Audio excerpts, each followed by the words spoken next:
Salam sejahtera Malaysia. Terima kasih kerana memilih channel ini untuk mendapatkan berita terbaru setiap hari. Sebelum kita mulakan, sila pertimbangkan untuk tekan butang subscribe, like dan share. Sila juga tinggalkan komen untuk penambahbaikan pada video-video yang akan datang. Setiap komen anda amatlah dihargai. Berita seterusnya hari ini. Hello, selamat pagi. Kita teruskan berita terkini dipetik daripada malaysiakini.com. Bertajuk, Malaysia harus telus dalam isu vaksin, kata Anwar Ibrahim. Ulasan, ketibaan vaksin di negara ini pastinya akan memberi sinar baru dalam rencana besar kita untuk menundukkan ancaman wabak COVID-19. Sekurang-kurangnya inilah yang diharapkan kita semua dan yang dimahukan pemerintah. Tetapi ia memerlukan lebih dari sekadar mempertontonkan pengambilan vaksin secara langsung di kaca televisyen. Kerajaan yang prihatin tidak akan teragak-agak untuk memperpanjang moratorium setelah diasak keras oleh kami di pihak pembangkang. Kerajaan yang bertimbang rasa juga tidak akan memperjudi nasib anak bangsa yang kini sedang mengalami masalah akses pada pendidikan, serta dalam masa yang sama mereka disulitkan pula oleh dengan sikap dan pendekatan pemerintah untuk membuka sekolah tanpa rencana yang jelas. Kerajaan yang prihatin pasti tersedia dengan rencana atau pelan yang jelas yang tidak mengelirukan rakyat, terutamanya dalam setiap pengumuman penting terkait Perintah Kawalan Pergerakan. Benar, ia tersangatlah penting bagi kita semua untuk patuh pada SOP, terutamanya pemakaian pelitup muka, jaga jarak serta kerap membasuh tangan. Ia sama penting untuk berpadu bagi mendapatkan vaksin dan membina ketahanan baru dalam mendepani wabak ini bagi melindungi diri kita dan orang sekeliling. Tapi kita juga harus ingat, ia bukan alasan untuk kita menganggap segera pulih dan SOP itu boleh diremehkan. Hal utama yang tidak harus kita izinkan adalah untuk kerajaan pintu belakang ini untuk menggunakan helah yang sama untuk terus berpaut pada kuasa hasil dan pengkhianatan pada mandat rakyat. Meski kita akan terus berdoa agar rencana vaksin ini berjaya, kita juga tidak harus bungkam dan akur sehingga tiang-tiang seri demokrasi kita diletakkan pada tingkat yang sepatutnya.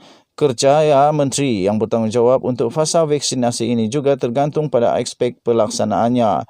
Dalam kenyataan spontan beliau, ia menggambarkan betapa beliau telah pun melalui proses yang panjang untuk memungkinkan negara telah sampai ke tahap sekarang. Ia ternyata suatu proses yang panjang yang jauh dari pengetahuan rakyat dan negara. Beliau sebut bahawa pemulihan vaksin telah tertangguh lama, tetapi ia tidak seperti yang digambarkan. Meski vaksin telah pun kita terima, siapa yang akan menerimanya dan bila, dan bagaimana dengan aspek mendidik rakyat terkait risiko serta manfaat vaksin. Mengapa Malaysia hanya baru menerima vaksin sekarang? Tentunya rundingan memerlukan masa dan pengawal-pengawal selia mesti diberi kuasa yang secukupnya. Tetapi mengapa Malaysia begitu lambat? Dalam masa yang sama, Indonesia telah pun memulakan fasa vaksinasi pada pertengahan bulan Januari dan dijangka akan mencakup seramai 18 juta para petugas barisan hadapan dan para perawat pada bulan April. Pemerintah di Malaysia pula hanya sebut percayakan kami.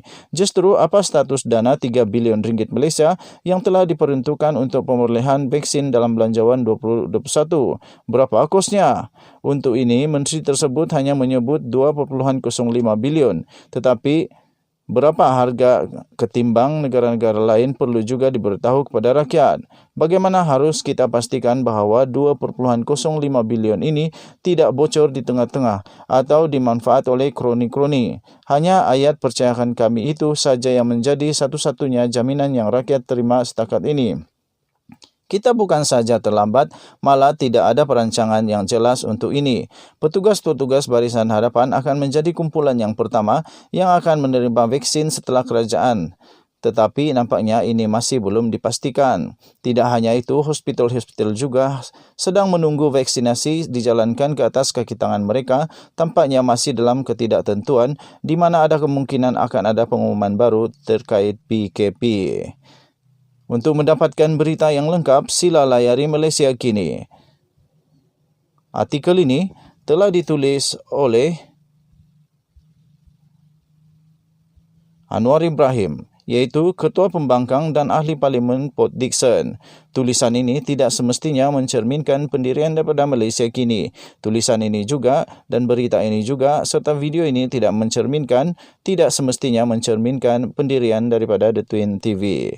Sekian berita, kita bertemu lagi. Selamat pagi Malaysia, bye-bye.